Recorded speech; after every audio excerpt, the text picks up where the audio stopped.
खरं तर उशीर झालाय का तर झालाय, पण आम्ही लक्ष देत होतो. आमची बर. अशी इच्छा होती की धर्मेंद्र प्रधान आज नाही तर उद्या अ, राजीनामा देतील.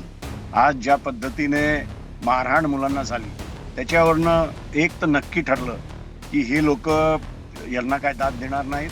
त्यांनी अमित शहानी स्वीकारली पाहिजे आणि त्यांचाही राजीनामा आम्हीच नाही तर विद्यार्थी मागत होते. तुफान दबावाखाली आहेत आणि कुठेतरी चौथा स्तंभ रस्त्यावर आता उतरायला पाहिजे, त्यांनी बदलायला पाहिजे. आणि ते जर हुशार असतील तर 29चे वारे बदलतायत हे त्यांनी समजून घ्यावं आणि हे पार्टिसन ऍटिट्यूड त्यांनी सोडून द्यावी. नमस्कार, मी संकेत आणि आपण पाहत आहात मुंबई आउटलुक. गेल्या 20-22 दिवसांपासून दिल्लीच्या जंतर मंतरवरती कॉक्रोच जनता पार्टी सोनम वांगचुक यांच्या माध्यमातून केंद्रीय शिक्षण मंत्री धर्मेंद्र प्रधान यांच्या राजीनाम्याची मागणी करण्यासाठी एक मोठं आंदोलन उभं राहिलेलं आहे. या आंदोलनाचं रूप आता देशभर म्हणजे हे आंदोलन पसरलेलं आहे. कालपर्यंत फक्त दिल्लीच्या जंतर मंतरवरतीच काही लोक, मोजके लोक हे आंदोलन करत होते, परंतु आता त्याचा प्रभाव जो आहे तो देशभर व्हायला लागलाय. महाराष्ट्रामध्ये त्याचा मोठा प्रभाव दिसतोय. महाराष्ट्रामध्ये महाविकास आघाडीच्या माध्यमातून वेगवेगळ्या ठिकाणी ही आंदोलनं होत आहेत. काल शिवसेना उद्धव बाळासाहेब ठाकरे या पक्षाकडून शिवाजी पार्कामध्ये आंदोलन झालं. आज भिवंडीमध्ये राष्ट्रवादी काँग्रेस पार्टी, शरदचंद्र पवार या पक्षाकडून आणि महाविकास आघाडीचे सर्व जे घटक पक्ष आहेत त्यांनी मिळून हे आंदोलन केलेलं आहे. स्वतः जितेंद्र आव्हाड या आंदोलनामध्ये सहभागी होते.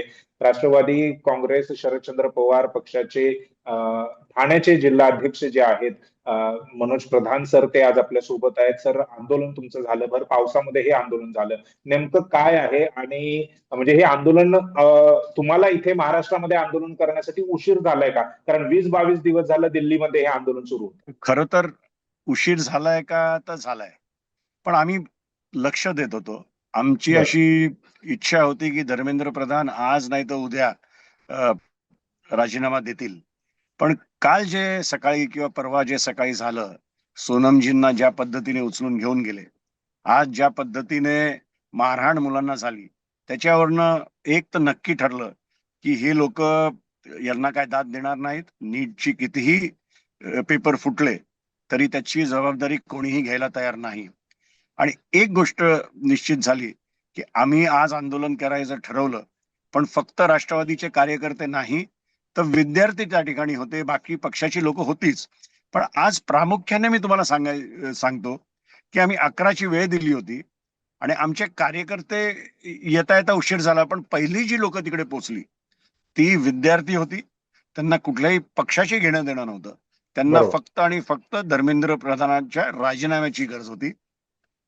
हे आंदोलन जसं जसं आज आम्ही केलं त्यात विद्यार्थ्यांचं आणखीन एक म्हणणं पडलं आणि ते आम्हाला पटलं की परवापर्यंत आम्ही फक्त आणि फक्त धर्मेंद्र प्रधानचा राजीनामा मागत होतो, पण ज्या पद्धतीने दिल्ली पोलिसांनी वागणूक केली आणि जबरदस्ती सोनमजींना घेऊन गेले, त्याच्यानंतर दिल्ली पोलिसांची जबाबदारी त्यांनी अमित शहानी स्वीकारली पाहिजे आणि त्यांचाही राजीनामा आम्हीच नाही तर विद्यार्थी मागत होते. बरोबर. आव्हाडांनी देखील बऱ्याचशा गोष्टी ज्या आहेत त्या सरकारवरती मोठी टीका केलेली आहे. माझा जो मूळ प्रश्न होता तो यासाठी पण होता की उशीर झालाय कारण लोक, जसं तुम्ही म्हणालात की तुमच्या आधी म्हणजे पक्षाच्या कार्यकर्त्याच्या आधी तिथे विद्यार्थी पोहोचले होते, त्यामुळे जनता जी आहे ती नाही, पण वाट साहेब बघते. तुम्हाला तुम्हाला हा. तुम्हाला मी एक आठवण करून देतो. हं. जेव्हा पहिल्यांदा कॉक्रोच जनता पार्टी स्थापन झाली, जेव्हा दीपकजी अमेरिकेत होते, तेव्हाच दिपके. सर्वात प्रथम जर कोणी रस्त्यावर उतरलं असेल तर ते ठाण्यामध्ये राष्ट्रवादी उतरली होती. आम्ही एक मॉक मेलडी आणि एक मॉक प्राईम मिनिस्टर घेऊन ते आंदोलन कॉक्रोच जनता पार्टीच्या नावावर केलं होतं.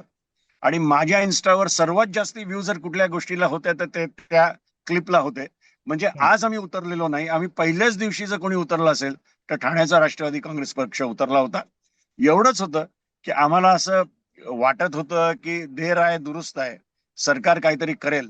पण सरकारने जेव्हा आता कळलं की काहीच पावलं उचलत नाही, आम्हाला असं वाटलेलं की सेशनच्या पहिल्या दिवशी तरी काहीतरी अनाउन्समेंट होईल, पण असं काही चित्र दिसत नाही. त्यामुळे रस्त्यावर उतरायचं ठरवलं. बरोबर. आणि परंतु माझं हा. दुसरं एक म्हणणं होतं की राजकीय पक्ष तर वारंवार आंदोलन करतात, दर आठवड्याला ठाणे शहरात राष्ट्रवादी एक आंदोलन करतात. पण आमची अशी इच्छा होती की खरंच विद्यार्थ्यांनी उतरावं आणि ती दिशा या आंदोलनाला द्यावी. आणि ते गेले 3-4 दिवस जर तुम्ही बघितलं, इन्स्टा बघितलं, फेसबुक बघितलं, तर खरंच विद्यार्थी नाराज आहेत. विद्यार्थी स्वतःहून जात आहेत, स्वतःचे पैसे लावतात आणि दिल्लीला पोहोचतायत. तसेच आज विद्यार्थी स्वतः ठरवून आज कलेक्टर ऑफिसला पोहोचले. आणि तीच आज एक मोठी जमेची बाजू आहे. 12 वर्षानंतर का न होईना लोकांची जी भीती होती ती आता गेलेली आहे. आणि विद्यार्थ्यांनी दिशा दिलेली आहे ठाण्यात, भारताच्या सगळ्या नागरिकांना. जर विद्यार्थी उतरू शकतात तर आपण का नाही, अशा पद्धतीची भावना मला असं वाटतं पुऱ्या देशात आज आहे. बरोबर. परंतु मुद्दा हा आहे की धर्मेंद्र प्रधान यांच्या राजीनाम्याने हे प्रश्न सुटतील का? कारण ज्या पद्धतीने नीटचे पेपर त्यांच्या आधीही, म्हणजे ते शिक्षण मंत्री नव्हते तेव्हाही फुटत होते. टीईटीचे पेपरच्या संदर्भातले घोटाळे असतील किंवा शिक्षण व्यवस्थेतला जो काही गलथान कारभार आहे तो त्यांच्या आधीही सुरू होता. तर त्यांच्या एकट्याच्या राजीनाम्याने या परिस्थितीमध्ये किती बदल होईल? पण मी तुम्हाला एक गोष्ट सांगतो की ह्या सरकारचं एक वेगळंच धोरण आहे. रेल्वेचा ऍक्सिडेंट झाला, लोक मेली, तर काँग्रेसच्या सरकारमध्ये ते जबाबदारी तरी घ्यायचे. हे जबाबदारीच घेत नाही. आणि तुम्ही सांगतात ते मला अगदी पटतंय की फक्त धर्मेंद्र प्रधान गेला तर आणखीन कोणीतरी सोम्या गोम्याला ते आणतील. बरोबर. पण व्हायला असं पाहिजे की कुठला तरी एज्युकेटेड माणूस, ज्याला एज्युकेशनचं महत्व कळतं, जो जेन्युइनली ग्रासरूट पासून अगदी IIT पर्यंत आणि सगळीकडे चेंजेस घडवू शकेल, अशा माणसाला त्यांनी बसवलं पाहिजे. See, धर्मेंद्र प्रधान काय आमचा कोणी विरोधी नाही की आमचा हे नाही. आमचं ठाम म्हणणं आहे की ही सगळी प्रणाली बदलली पाहिजे, पद्धत बदलली पाहिजे आणि सुधारणा झाली पाहिजे. नक्कीच. परंतु आता हा आणखीन एक प्रश्न हा आहे की म्हणजे महाविकास आघाडीला घेऊन आता तुम्ही ठाण्यामध्ये, भिवंडीमध्ये जे कोणी रस्त्यावर उतरलेले आहात, सर्वपक्षीय कार्यकर्ते, पदाधिकारी उतरले, त्याला जनतेचं समर्थन मिळत आहे. परंतु राष्ट्रीय स्तरावरती जर आपण बघितलं तर तुमच्या पक्षाचे खासदार तिथे भेटायला गेले, त्यांना सोनम वांगचुक यांची भेट घेतली, अभिजित दिपके यांची भेट घेतली, परंतु काँग्रेसकडून तसं काही झालेलं दिसत नाही. त्यामुळे मग महाराष्ट्रामध्ये हा विषय चर्चेत आहे की महाविकास आघाडीमध्ये फूट पडली किंवा कसं आहे नाही, तुमच्या असं एकंदर? आजचं जे आमचं आंदोलन होतं तिथे काँग्रेसचा आमचा ठाण्याचा अध्यक्ष आला होता, उभाटाचे अध्यक्ष होते. बरोबर. आणि जर तुम्ही देशावर बघितलं तर स्वतः राहुल गांधीजी उत्तरांचलमध्ये त्यांनी फार सुंदर आंदोलन केलं, राजस्थानमध्ये त्यांनी आंदोलन केलं. म्हणजे विषय जंतर मंतरवर जाऊनच आपण त्यांना मदत केली पाहिजे असं नाही. पण त्यांचा पक्ष काँग्रेस हा रस्त्यावर उतरलेला आहे आणि तो खूप कित्येक राज्यात दिसतोय. आणि आज ठाण्यात तर नक्कीच ते आमच्यावर होते. बर. आता ह्याला घेऊन सत्ताधारी पक्ष पुन्हा तुमच्यावर आरोप करेल की प्रत्येक गोष्टीचं राजकारण करायचं नसतं, जे देवेंद्र फडणवीस आणि बाकी इतर भाजपची मंडळी जे आरोप करतायत त्या आरोपांना आता काय उत्तर असणार? साहेब, तुम्हाला एक सांगू काय, मी तुम्हाला सांगितलं तसं आंदोलन भले आम्ही छेडलं असेल, पण विद्यार्थी आज स्वतःहून उतरले. काल जर तुम्ही उबाटाचं आंदोलन बघितलं तर आंदोलन उबाटाने छेडलं, पण विद्यार्थी उत्स्फूर्तपणे उतरले. आणि हे ना एक धोक्याची घंटा आहे ह्या गव्हर्नमेंटसाठी. त्यांनी समजून घ्यावं की एकदा लोक नाराज होऊन उतरायला लागली तर मग एक असं वाऱ्यासारखं हे पसरेल. आणि मला असं वाटतं की आता ते पसरायला सुरुवात झालेली आहे. परंतु सरकार जे आहे ते खूप इगोइस्टिक अशा पद्धतीचं आहे. म्हणजे शेतकऱ्यांचं आंदोलन आपण बघितलंय, 1 वर्ष झालं ते आंदोलन करत होते, कुठलाही मंत्री तिथे चर्चेसाठी गेला नव्हता, उलट त्यांना बदनाम करण्याचं काम केलं. आता ही सर, एक 20-22 दिवस जे आंदोलन सुरू आहे त्यामध्ये देखील चर्चेसाठी कोणी सरकारचा प्रतिनिधी गेला नाही, उलट सोनम वांगचुक यांनाच तिथून हटवण्यात आलं. तर ह्यात कसा तेच प्रश्न सुटणार याचा? मी तुम्हाला सांगतो ना साहेब, मी एक पोस्ट टाकली होती की सोनम वांगचुक तर वाचले पण डेमोक्रेसी मेली. ज्या पद्धतीने सोनमजींना ते घेऊन गेले ते तर वाचले, पण democracy is dying a slow death, हे माझे शब्द होते. आणि ते तुम्हाला दिसतंय गेले 12 वर्षात. मीडिया, साहेब, मीडियाने कुठल्या पद्धतीने कव्हरेज जंतर मंतरला द्यायला पाहिजे होतं पहिल्या दिवशी. सर, ज्या दिवशी दीपक उतरला एअरपोर्टला, तेव्हा मी टाइम्स नाव हे चॅनल बघत होतं. ते कंटिन्युअस अपडेट करत होते की आता दीपकचं विमान उतरलेलं आहे, दिपके आम्ही दिपके. एअरपोर्टच्या बाहेर आहोत. आणि त्याच्यानंतर जे त्यांनी बंद केलं दाखवणं, कुठल्याही मेन स्ट्रीम चॅनलनी ते दाखवलंच नाही. आणि मग त्याच्यानंतर काय झालं, जेव्हा काल परवा मेनस्ट्रीम चॅनलचे रिपोर्टर्स जंतर मंतरवर पोचायला लागले, तेव्हा लोकांनी त्यांना शू केलं. आज तुम्हाला मी सांगतो, आज कित्येक दिवसानंतर मी तर ठाण्यात रिपब्लिक टीव्हीला पहिल्यांदा बघितलं. आज रिपब्लिक टीव्हीची अँकर आणि कॅमेरामन पहिल्यांदा आमच्या आंदोलनात आले. मी त्यांना प्रश्न विचारला, म्हटलं तुम्ही परवानगी घेतली आहे का? आणि परवानगी घेऊन नसाल आला तर तुम्ही पॉझिटिव्ह तर काय देणारच नाही, तर तुमच्याशी बोलायचं का?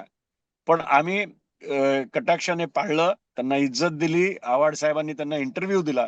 पण आता बघूया काय, म्हणजे सांगायचं तात्पर्य आहे की डेमोक्रेसी इज डेड.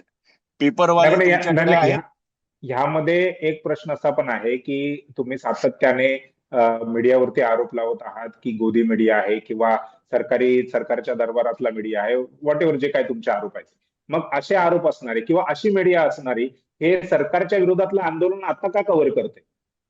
म्हणजे मला यातून प्रश्न हा विचारायचा की सरकारला असं वाटतंय का हे साहेब आंदोलन इट इज आणखीन चिघळावं म्हणून? साहेब इट इज टू लेट. आता म्हणजे लोकांचं फ्रस्ट्रेशन इतकं वाढलंय की लोक आता इन्स्टावरच न्यूज घेत आहेत. लोक आता इन्फ्लुएन्सर्सचीच न्यूज बघतायत. त्यांचं व्ह्युअरशिप इतकी कमी होणार आहे. आणि जर आता ते सुधारले नाही आणि अशी आंदोलनं जर त्यांनी आता कव्हर करायला लागले नाही, तर त्यांना बघणंच लोक सोडतील. त्यांना खुलेआम लोक विचारतायत. जेव्हा अण्णांचं आंदोलन होतं तेव्हा दुनियाभरची मीडिया तिकडे होती आणि काँग्रेस सरकारने कधीच त्या मीडियाला कुठलाही दबाव टाकला नाही. पण आता जे होतंय ते तुम्ही आणि मी उघड्या डोळ्यांनी बघतोय. आज युट्यूबच्या माध्यमातून, इन्स्टाच्या माध्यमातून लोकांपर्यंत बातम्या पोहोचतायत. आजही ऍब्सल्युटली इनकॉन्सिक्वेन्शियल गोष्टी प्राईम न्यूज मध्ये जात आहेत. पण एवढ्या मोठ्या आंदोलनावर खऱ्या अर्थाने चर्चा होत नाही. तुम्हाला आणखीन एक उदाहरण देतो की इतक्या दिवसानंतर काल परवा जे गोदी मीडियावाले पोचले, ते विचारत काय होते, राहुल गांधी तुमच्या आंदोलनात आले नाही का?